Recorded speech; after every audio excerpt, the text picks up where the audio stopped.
Fusion. Ha!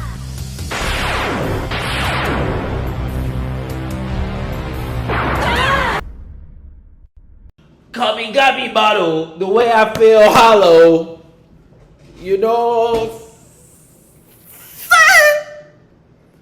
I'm back and I'm better. Yeah.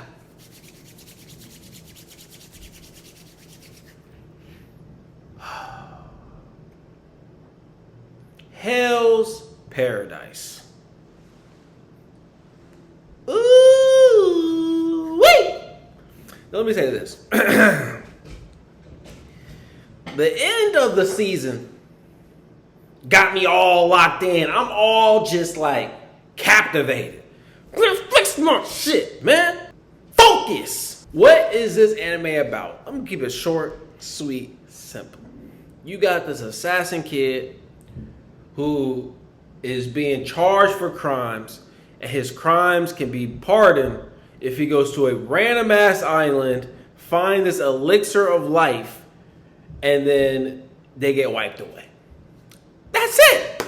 So now he's on this island basically fighting for his life. Now, let's get to it.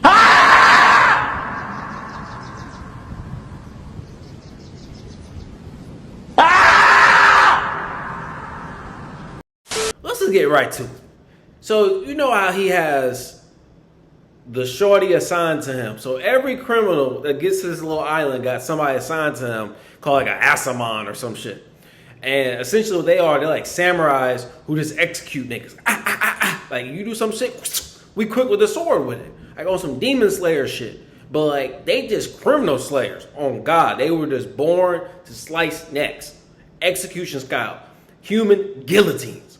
Off ripper. Let's talk about this freaky ass island. You know what's wild?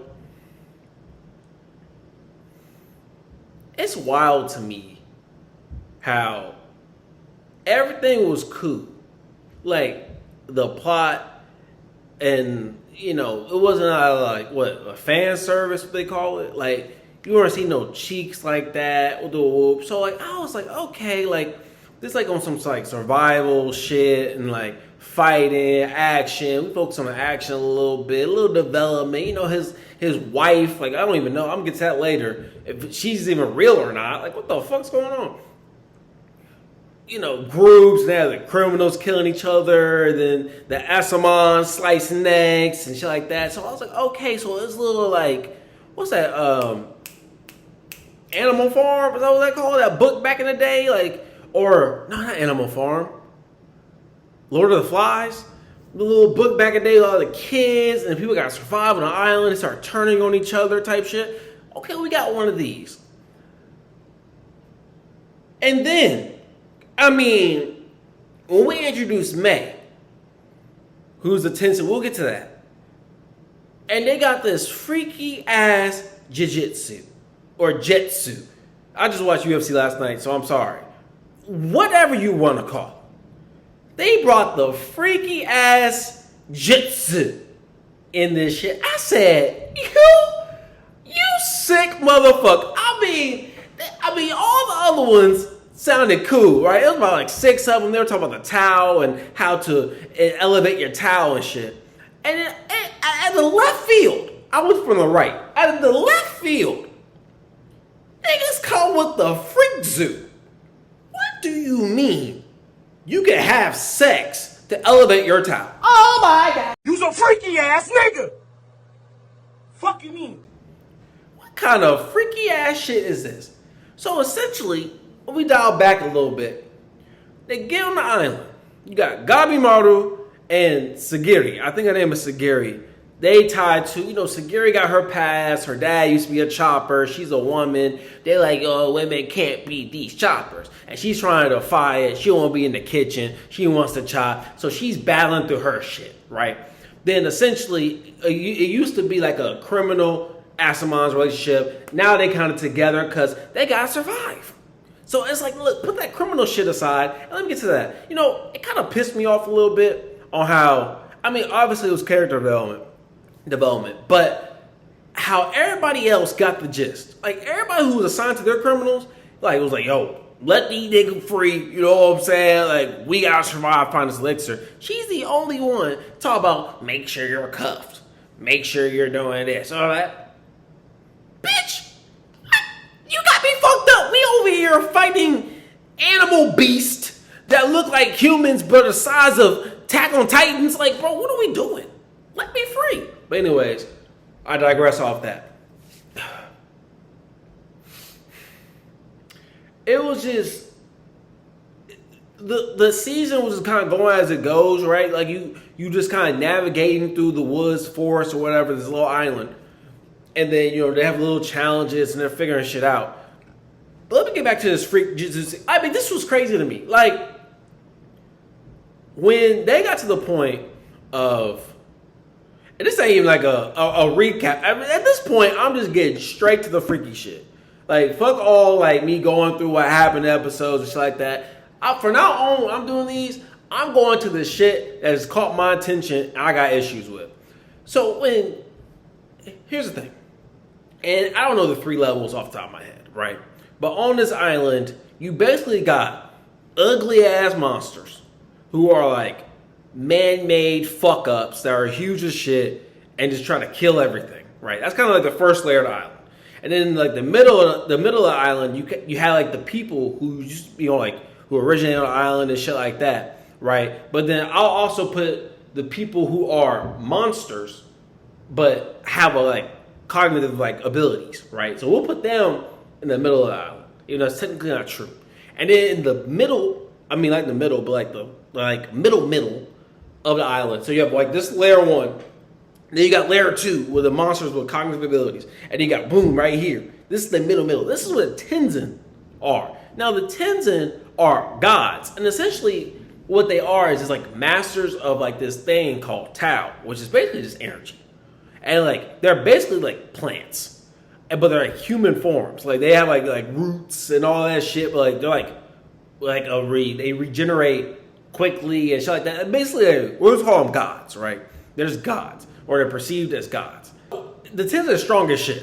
We'll do it like that. It is strong as shit, and strong as shit. Fast as shit, strong as shit. They've been living on this bitch for centuries. And essentially what happens is the humans send people to the island to find this elixir of life. And then the Tenzin just take the humans, kill them, experiment on them, and nothing gets resolved. So this is an endless cycle of just humans being sent to this shit, where essentially it's just criminals who don't really give a shit, but at the same time, Asamon are being, I'm about to say that, is it Asamon or Saiyamon? I'm going to say a Saiyamon. If it doesn't sound like a Digimon, I'm going to say a Saiyamons. Saiyamons are sent with them. And so it's like, yeah, they criminals, but like you also get the Saiyamons killed too. I'm going to say like warriors. So you get the warriors, the samurais killed too. So it's kind of like, this is all fucked up, right? So, getting right to it. There's a girl named May, right? And May, the way it was explained was the Tenzin have like the 2 genes, right? You have male and female. And like they just like interchange like this, and they're able to like shift between a male and a female seamlessly, right? But May just had the female gene. So she was born a Tenzin or a split out like a personality. It's not really clear how they originated. Someone had like a theory like during the show, like, well, it was just one person that expanded out with multiple personalities or some shit. I don't know. Maybe in season 2 they're gonna clean that up. The Tenzin have 2 things, right? So May only had one thing where she's just a female. And the way the guy was explaining it, when Gabimaru was about to fight one of these dudes who are in like the layer 2, or actually I'm gonna call it a tier 2. The tier 2 is the ones like the monsters with the cognitive abilities. The way he was explaining it was with that freaky ass jetsu, what the fuck you want to call it. They needed May to be back in the tier 1, layer 1 palace. It's like it go crazy. I said, hold the phone. Hold the phone. These freaky ass niggas. What? Because she escaped. Well, she didn't escape. What happened was one of the higher level Tensons basically like sliced her shit and said, "Get the fuck out of here. You don't have the two abilities. You only have or two genes. You only have the one little gene of being the female. You're basically a bitch. He basically like, you're a bitch. Solely a bitch. Get the fuck out of here. And die like a dog or some shit they said. Or like be used as a slave or some shit." And so she said, she got the fuck out. She died. Like, she was out. She was out. Say goodbye. And so she's out there, but then they've been searching for her. These little tier 2 folks been searching for her so they could bring her back to the palace and go crazy. Like, unlimited. Like, they just want to have sex with her. And, like, she's like a young little girl. And I was like, what kind of freaky shit? Like, to me, I'm all here for plot, right? And I'm all here for plot twists and shit like that. But to me, it was like, I personally feel as if the show could have been just as fine without that part. To me, that part just made it seem like, what the fuck? You know what I'm saying? Like, why would you need, if you have the beings, the Tenson, it could be male and female, then why do you need to have sex to increase your Tau? That doesn't make sense to me. Like, that's some freaky ass shit for no reason. My personal opinion, I mean, that's some freaky ass shit. I feel like we could have done without that. Now, you're probably wondering. You're probably not wondering because you probably watched the show. This is spoilers part, all this. But I'll explain Tau. Tau is it's basically just like the next layer of energy. It's about like, Tau could be understanding yourself so well, having that perfect balance between strength and weakness that you just elevate. It's like Ultra Instinct in like Super Saiyan terms or Dragon Ball Z terms. It's just like a different tier of just ability. Like, you're just so in tune with yourself. You can see people's outlines, the energies, and shit like that. So they say that you could elevate your Tau in multiple different ways. And then that freaky ass shit is like the fifth way that they're just doing it now. I guess the gods, the Tensons, they got bored. They just got bored. They got bored. They said, we gonna start fucking. And that's what they doing. Like, they're just going crazy on each other and elevating that. I really just don't like that. I like everything else about the show, but I really just don't like that part of it. Because it's just like it's just some freaky ass shit. Like, it's just like, what? Why? Why are we doing that? Anyways, I'm gonna get off that. So, long story short with that, that's when, like, you know, Gabimaru and May, they like linked up. They didn't link up. She basically saved Gabimaru because he was trying to fight. He was trying to find an elixir and shit like that. We'll get to why in a minute. But let me talk about this while it's on top of my head. Tensa. I believe that's what is his name. One of the Asayamans, samurais, what you gonna call them? Bruh. This man's backstory, I swear, I do not cry in real life events. But I was in absolute tears. I was in shambles when it came to this man's backstory. Because it was just, you at the bottom of the bottom, right? Scum. Don't know your potential. Fighting to survive. People spitting on you. Saying your shit. And then to have somebody step in, Shion, which was his master, which was Shion's an absolute dog. Come in, try to take on your wing. You try to fight, you know what I'm saying? And then, you know, he has like a realization that's what he needs to do. And then just to be just completely a beast and be a pure beast. Like, you know, he ain't no freaky shit, no like that. Like, he has a brain to where, like, he understood, like, the criminal he was assigned with didn't really do anything wrong. So he wasn't, like, by the book. Tensa, I love Tensa, man. And, like, he really made the show for me because it just showed how much resolve these people have to have in these shows.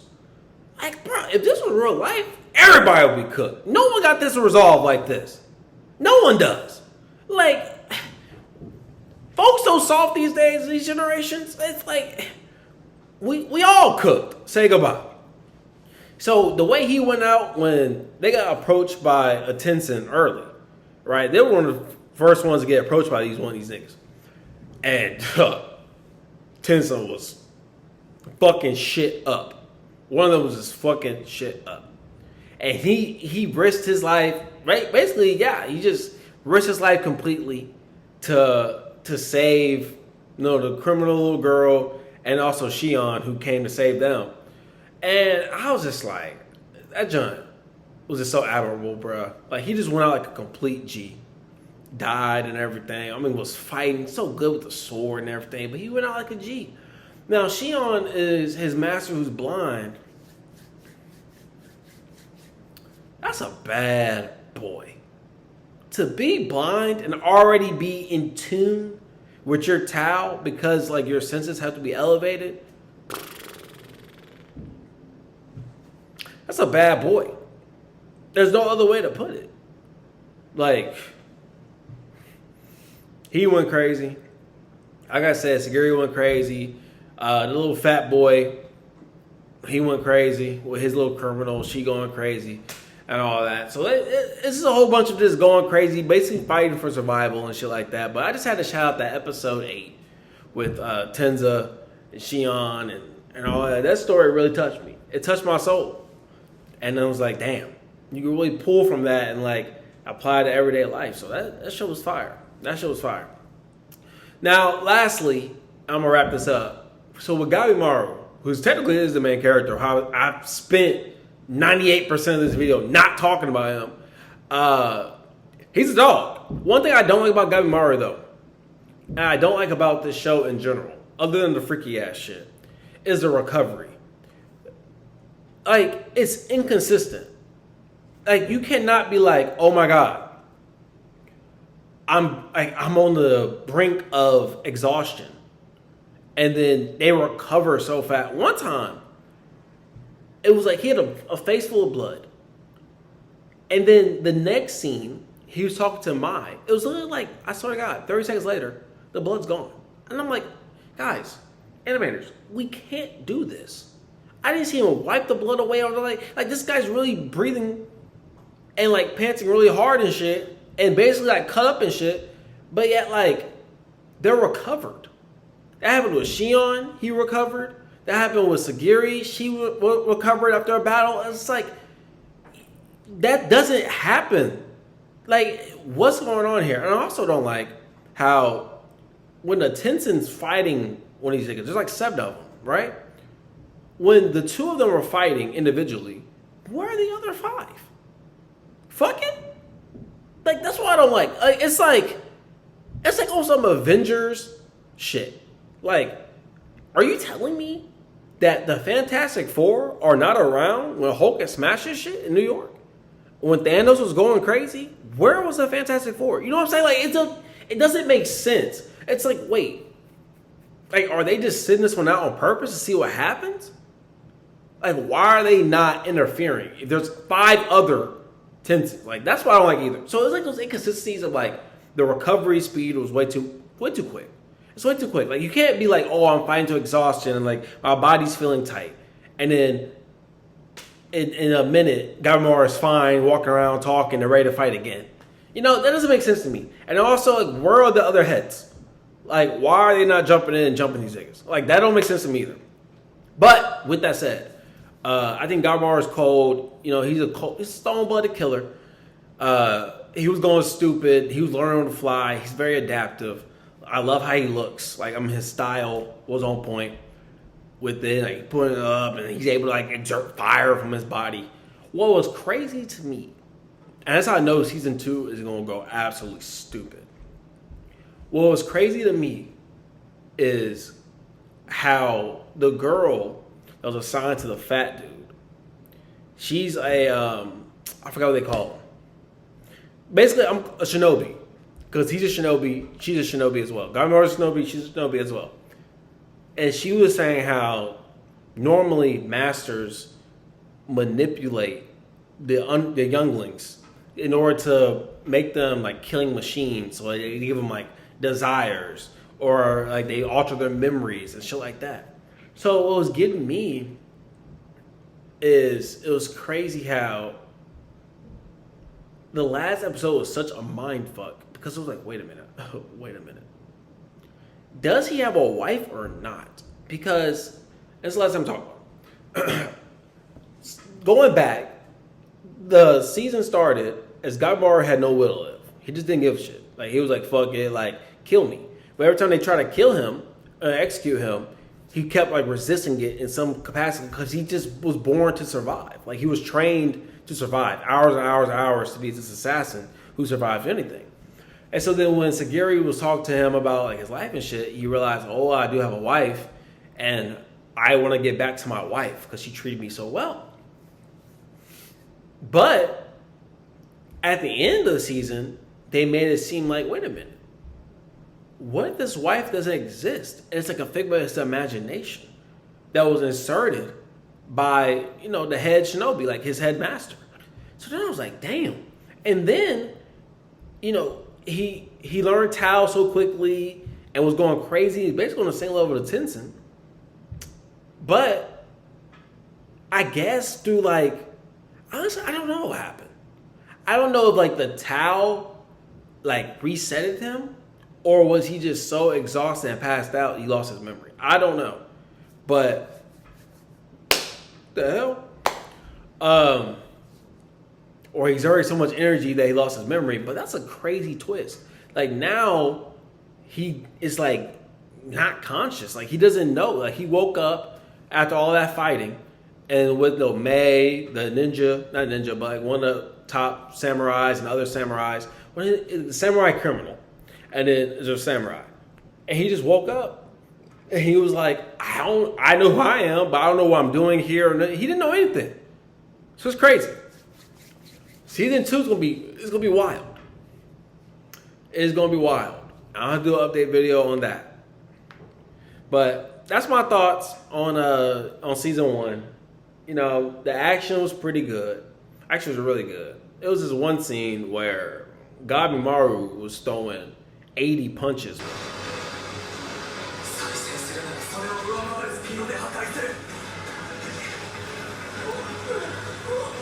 God damn.